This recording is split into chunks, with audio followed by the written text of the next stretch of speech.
Hola, ¿qué tal? Me da mucho gusto volver a saludarlos en una edición más de Dominio Talentia MX, un programa con noticias y entrevistas donde se analiza el panorama laboral, especialmente lo que se refiere a la administración de talento humano.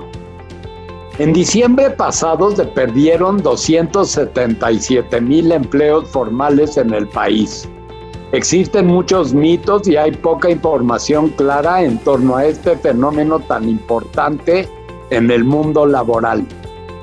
Debe aclararse que la caída del trabajo formal en diciembre es un proceso de estacionalidad laboral que existe, cuando menos desde que se tienen registros oficiales hace más de 20 años.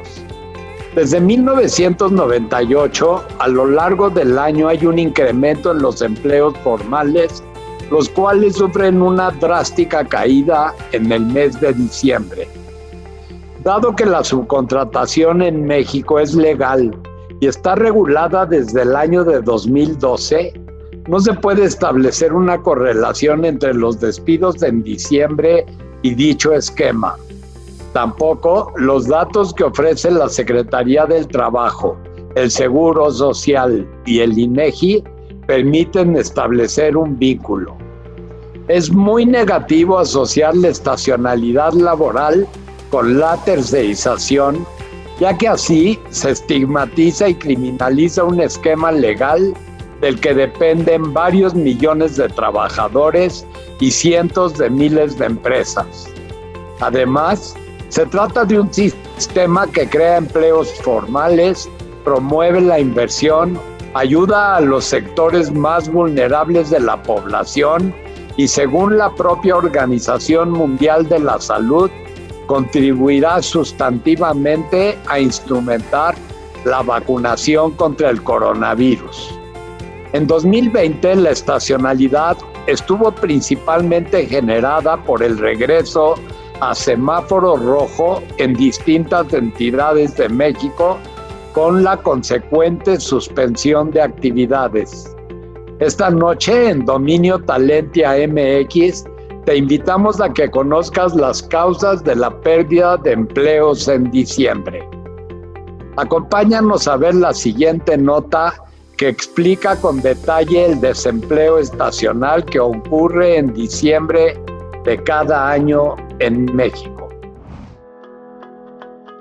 En diciembre de 2020 hubo una disminución de alrededor de 277,000 puestos de trabajo registrados en el Instituto Mexicano del Seguro Social, rompiendo así una racha de 4 meses continuos de crecimiento del empleo formal. Es importante señalar que en México la pérdida de empleos durante diciembre no solo ha ocurrido en 2020, sino que es un fenómeno característico de todos los diciembres desde hace por lo menos 23 años, cuando se empezó a observar y medir este fenómeno. Lo anterior se puede comprobar con los datos mensuales del empleo formal que proporciona el IMSS desde 1998 y hasta 2020, los cuales presentan patrones estacionales de disminución de los puestos de trabajo en este periodo. Estos datos muestran también que en diciembre disminuye el empleo formal en México en alrededor del 2% en promedio, lo que significa que cada año se pierden aproximadamente 250,000 empleos en el último mes del año. Este fenómeno es conocido como desempleo estacional y se presenta en todos los países del mundo como parte del ciclo económico de cada país. El desempleo estacional se explica porque ciertas actividades se realizan principalmente en determinados meses del año, mientras que en otros la actividad decae. Por ejemplo, en el hemisferio norte, actividades como el turismo o agricultura se realizan principalmente en primavera o verano porque las condiciones climatológicas son más favorables. Así, vemos una recuperación del empleo en estas épocas, cuya demanda hace posible la creación de fuentes de trabajo o empleos temporales. Por el contrario, en invierno se reducen dichas actividades. Aunado a lo anterior, existen otros factores que provocan fluctuaciones en el empleo. Uno de ellos fue el confinamiento provocado por la pandemia del coronavirus, el cual incrementó el desempleo a niveles históricos en abril y mayo. En el Valle de México, el año 2020 cerró con un nuevo confinamiento en diciembre por la segunda ola de contagios, lo que impactó nuevamente al empleo. 2020 fue un año complicado para la salud, la economía y el empleo en el mundo, y particularmente en nuestro país. En términos anuales, el 2020 terminó con un saldo de poco más de 647,000 empleos perdidos, lo que representa la desaparición del 3.2% de los 20.4 millones de empleos registrados ante el IMSS en diciembre de 2019. Aun cuando el Ejecutivo Federal señaló al régimen laboral de la subcontratación como causante de la pérdida de empleos de diciembre, la evidencia estadística muestra que este desempleo estacional se presenta en México desde antes de la existencia del outsourcing en el país. ¿Qué ha pasado con la reforma del home office? ¿De qué se tratan los 20 millones de dólares que Estados Unidos destinó a México para cumplir con los términos laborales del TEMEC? Los invito a ver las siguientes 2 notas para conocer más sobre esta información. El Congreso de la Unión aprobó una reforma a la Ley Federal del Trabajo para regular el teletrabajo, también conocido como home office. Esta modificación tiene como puntos principales: 1. Se considerará teletrabajo cuando la persona labora al menos 40% del tiempo desde su casa. 2. El acuerdo para implementarlo debe quedar por escrito y el trabajador podrá elegir la modalidad presencial o a distancia, sin que esto afecte la relación laboral. 3. Se deberán definir horarios y días de trabajo, disponibilidad de horario y medios de comunicación. 4. El patrón tendrá la obligación de proporcionar los instrumentos de trabajo y de pagar proporcionalmente el internet y la electricidad. Después de aprobada esta reforma, el pasado 10 de diciembre de 2020 fue enviada al Ejecutivo Federal para su promulgación y publicación, lo cual no ha sucedido hasta hoy, un mes después de dicha aprobación. En días pasados, el Departamento del Trabajo de Estados Unidos otorgó subvenciones por un total de $20 millones para ayudar a México a cumplir las obligaciones laborales contenidas en el TEMEC, los cuales se suman a otros $24.4 millones destinados en 2020 para el mismo fin. El objetivo de esta asistencia es garantizar la aplicación efectiva de las leyes laborales mexicanas y los derechos de negociación colectiva, combatir el trabajo infantil y el trabajo forzoso en las cadenas de suministro de México, subrayó dicho departamento. Estos recursos son reflejo de la presión que ejercen los sindicatos norteamericanos para la aplicación de la reforma laboral en México. Del monto mencionado, $10 millones se otorgaron a la organización Solidarity Center, que es parte de la central obrera AFL-CIO, cuyo líder, Richard Trumka, amenazó con presentar una queja laboral contra México en septiembre pasado.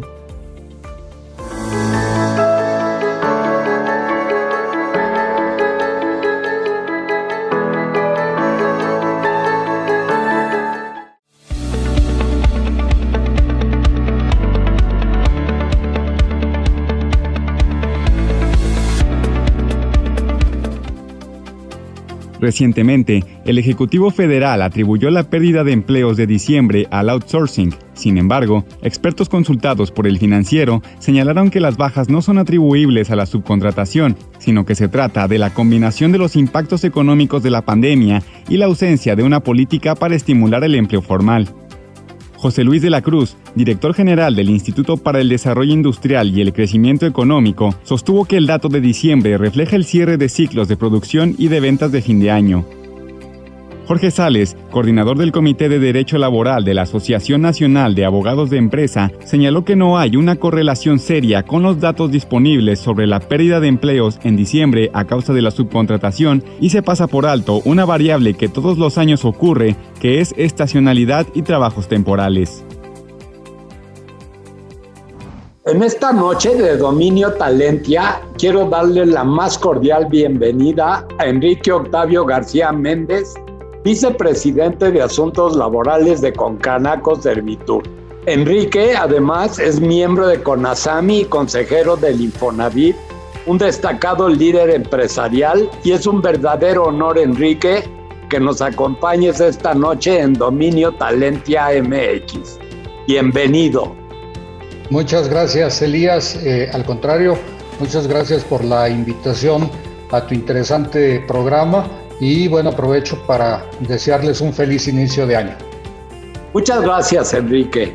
En reiteradas ocasiones, el Ejecutivo Federal ha culpado a la subcontratación como causante de la pérdida de empleos en los meses de diciembre. En Talentia MX hemos demostrado con evidencia estadística que este desempleo en diciembre es un fenómeno estacional y que se presenta desde antes de la existencia del outsourcing en el país. Desde tu punto de vista, Enrique, ¿cuáles son las razones por las que ocurre este fenómeno de desempleo estacional? Este fenómeno de desempleo estacional lo estuvimos estudiando, buscamos nosotros la forma de investigar con nuestros afiliados cuál era la razón y lo que encontramos es muy interesante porque lo que tenemos es el empleo, la contratación de trabajadores temporales o por la estacionalidad que empieza desde septiembre, octubre, precisamente para irse preparando en los eventos de diciembre, pero también tomando en cuenta que en noviembre tenemos el Buen Fin. Entonces se tiene que hacer una contratación de personal en los meses de septiembre, octubre para poder capacitarlos, para que puedan ellos también estar apoyando en labores de etiquetado, de inventarios y prepararse para estas dos etapas que son muy importantes. El Buen Fin en el año pasado, en el próximo inmediato pasado, pues fue un fin de 11 días, entonces también esto implicó a los comercios y a los prestadores de servicio una preparación muy especializada y también mucho más particular para poder dar la atención necesaria y debida a los clientes, pero adicionalmente se tenía que preparar a la gente en medidas de seguridad sanitaria. Entonces esto fue adicional y eso toma tiempo y toma también recursos de las empresas para poder hacer frente a lo que vivimos el año pasado, que seguimos viviendo, que es la pandemia de salud y por consecuencia la económica. Pero básicamente es porque se contrata gente para poder hacer frente a la temporada decembrina y la temporada del Buen Fin. Los sectores comercio, servicios y sobre todo turismo fueron los más afectados por las medidas de confinamiento implementadas en abril y mayo, lo que se ha traducido en un desempleo masivo y, por supuesto, disminución de ingresos para las empresas. Ahora que hay un nuevo confinamiento, que la pandemia, pues desgraciadamente está a todo lo que da, ¿cómo está afectando a estos sectores el nuevo confinamiento anunciado en diciembre para el Valle de México? Te puedo comentar en dos términos, en términos económicos y de empleo, porque efectivamente se tuvo que hacer el cierre y nosotros en la Confederación estamos conscientes que debemos privilegiar la salud de las personas, tanto de los trabajadores como de los consumidores. Pero también es cierto que muchos comerciantes y muchos prestadores se prepararon con anticipación para poder tener una reactivación o un buen desempeño económico durante la época de diciembre. Entonces, al hacer el cierre, pues realmente afecta porque muchos se quedan con inventarios que no van a poder desplazar. Eso es lo preocupante. Y también, al hacer el cierre, pues tenemos, por ejemplo, restaurantes y lo que son los hoteles, empleados que pues no pueden trabajar. Entonces, si ya tuvimos 2 cierres previos y se estuvo tratando de mantener el empleo, pues en esta ocasión también ya económicamente las empresas no tienen la capacidad para poder soportar este otro cierre. Así que nosotros desafortunadamente creemos que sí va a afectar en el empleo. Se ha venido diciendo que se despedía a los trabajadores en diciembre, supuestamente para no pagar prestaciones y aguinaldo a los trabajadores. No obstante, el aguinaldo se paga aunque no se trabaje todo el año y aunque no sea diciembre. ¿Tú qué piensas de estas afirmaciones? Bueno, me parece que la información no era la correcta. Como bien dices, los trabajadores que se contratan tienen el derecho a cobrar su aguinaldo en la parte proporcional si no trabajaron todo el año. Y si se retiran de trabajar y trabajaron únicamente 4 meses, 6 meses, se les debe pagar la parte proporcional de aguinaldo que les corresponda. Entonces, realmente cuando uno hace... cuando muchos de los empleados se separan del trabajo, lo hacen conscientes y saben que se les van a pagar sus partes proporcionales a las que tienen derecho. Entonces, las empresas no lo hacen con el afán de no pagar aguinaldo. Sabemos que esa obligación existe. Se tiene que pagar. Y no únicamente el aguinaldo, ¿verdad? Sino cualquier otro tipo de prestación a que la ley le otorga a los trabajadores. ¿Es correcto? Así es, como es las vacaciones, la parte proporcional de las vacaciones, y si tienen algunas prestaciones específicas, también en la parte proporcional que lo hayan desempeñado, pues tienen que darle su parte que les corresponde. Muy bien, Enrique. Tenemos que hacer un corte, será breve y volvemos.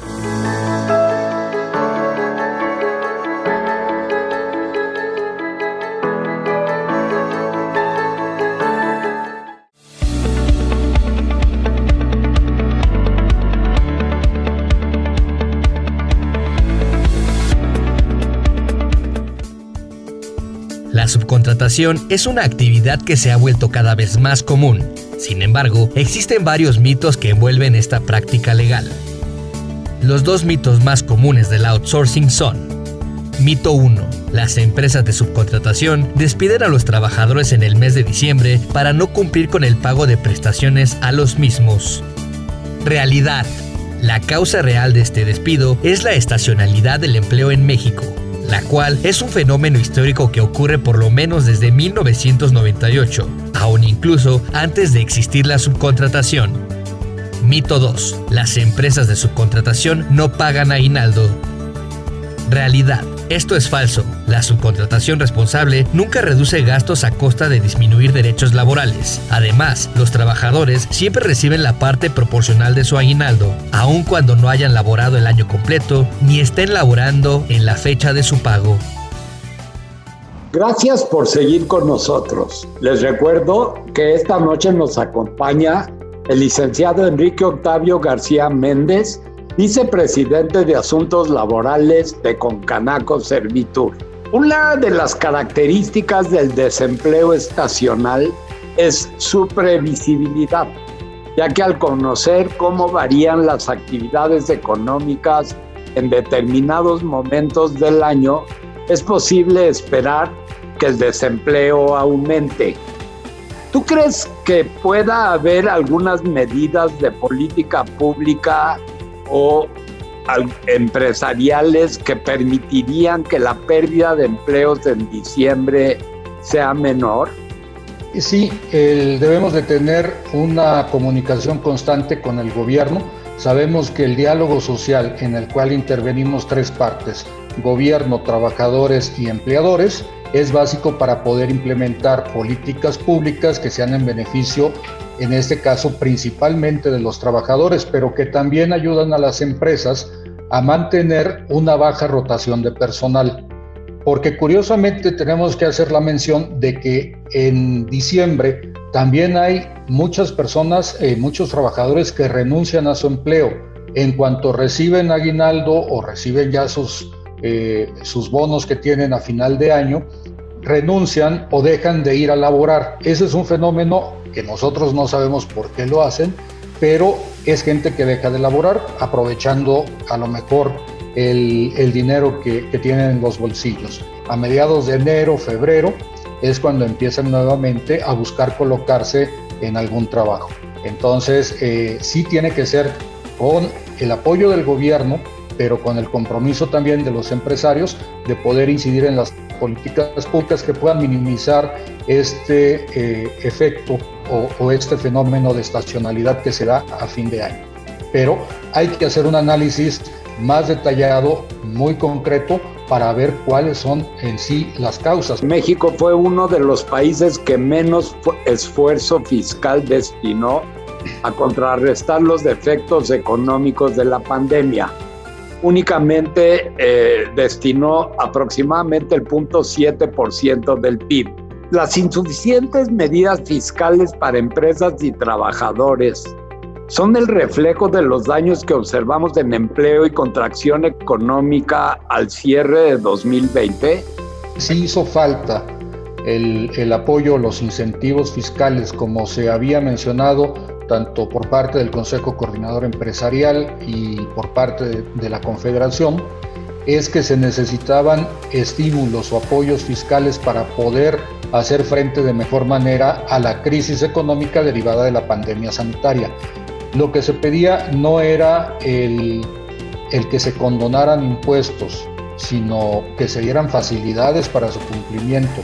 También lo que se pedía eran otro tipo de incentivos económicos o de apoyos económicos para poder hacer frente durante un tiempo más prolongado.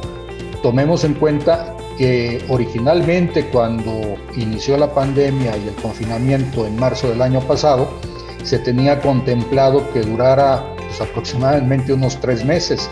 Sin embargo, pues ya lo que llevamos pues es realmente preocupante, pero pues bueno, hay que privilegiar la salud, pero sí se requiere el apoyo de políticas de gobierno y políticas fiscales que puedan mantener a las empresas en la actividad económica para que también sean capaces de mantener los empleos.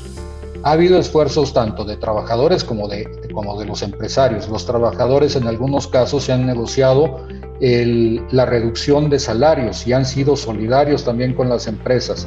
Las empresas han también puesto de su parte para mantener los empleos en la mayor parte de los casos, y eso el mismo presidente lo reconoció. La semana pasada, durante su conferencia matutina diaria, el presidente expresó que sigue en pie la eliminación de la subcontratación, lo dijo de manera categórica, pese a que tanto en el gobierno federal como en otros muchos sectores hay millones de trabajadores bajo este esquema, los cuales podrían estar en riesgo si se elimina el outsourcing. Desde Concanaco Servitur, ¿cuáles serían las sugerencias para regular de la mejor manera la subcontratación? En Concanaco hemos estado participando como parte del grupo también del Consejo Coordinador Empresarial en las reuniones que se han tenido tanto con la Secretaría del Trabajo como con el Instituto Mexicano del Seguro Social, el Infonavit, los trabajadores y otros organismos empresariales para poder poner en la mesa las sugerencias de cómo regular de mejor manera la subcontratación. De ninguna manera creemos que eliminar la subcontratación sea algo benéfico. Esto restaría competitividad, también afectaría en la atracción de inversiones hacia nuestro país. En Estados Unidos, nuestro vecino del norte, el que está pegado, pues también manejan la subcontratación. No es eliminarla. Debemos aplicar la ley y regularla de la mejor manera. Entonces debemos esperar también los tiempos de parte del Congreso para que en febrero, que se reactive la discusión sobre este tema, podamos ya poner sobre la mesa cuáles son nuestras consideraciones pertinentes para lograr una mejor regulación. Enrique, pues qué gran placer. Muchas gracias, Elías, a ti por la invitación a tu programa, y un saludo muy afectuoso a tu auditorio. Hemos llegado al final del programa. Les quiero agradecer por acompañarnos una noche más. No olviden que pueden vernos y seguir informados en nuestro sitio talentiamx.com y en nuestras redes sociales. Recuerden que tenemos una cita la próxima semana para impulsar el talento humano. Hasta pronto.